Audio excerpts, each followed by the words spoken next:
புதுமை பித்தன் அவர் மனைவிக்கு எழுதின கடிதம் ஒரு வாசகம் படிச்சா நமக்கு அப்படியே அதிர்வா இருக்கும். அவர் மனைவிக்கு எழுதின கடிதத்துல ஒரு வார்த்தை குறிப்பிட்டார், கமலா நீ வெத்தலை பாக்கு போட பழகிக்கொள், வெற்றிலை பாக்கு போட பழகிக்கொள் கமலா.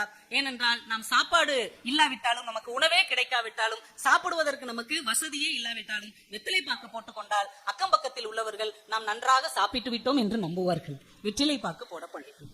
ஒருவேளை சாப்பாட்டுக்கு கூட வழி இல்லாமல் இந்த தமிழ் மண்ணில் எழுத்தாளர்கள் இந்த மொழியை, இந்த மக்களை நேசித்து எழுதியிருக்கிறார்கள். தன் வாழ்க்கையை தொலைத்து கூட எழுதி கொண்டே இருந்திருக்கிறார்கள். நமக்காக தான் அவங்க எழுதினாங்க. ஆனா அவங்களுக்காக நம்ம என்ன செஞ்சோம்? பிரபஞ்சன் ஒரு இதுல சொல்லியிருப்பார், ஒரு நாளைக்கு 2 வேளை நல்ல உணவு சாப்பிடுவதற்கு எனக்கு வாய்ப்பு கிடைத்திருந்தால் இன்னும் நான் நிறைய எழுதியிருப்பேன் அப்படின்னு சொன்னார். அப்படியெல்லாம் தன்னை பட்டினி போட்டுக்கொண்டு தமிழுக்கு சோறு போட்ட எத்தனையோ மகத்தான எழுத்தாளர்களால் உருவானதுதான் நம்முடைய தமிழ் இலக்கிய வரலாறு என்பதை நாம் அடுத்த தலைமுறைக்கு சொல்லிக் கொடுக்க வேண்டும். ஏன்னா இங்க நிறைய ஆசிரியர்கள் வந்திருக்கிறீங்க, உங்க மூலமாகத்தான் நிறைய நல்ல விஷயங்கள் குழந்தைகளுக்கு போய் சேரும் என்பதால் இதையெல்லாம் நான் சொல்றேன்.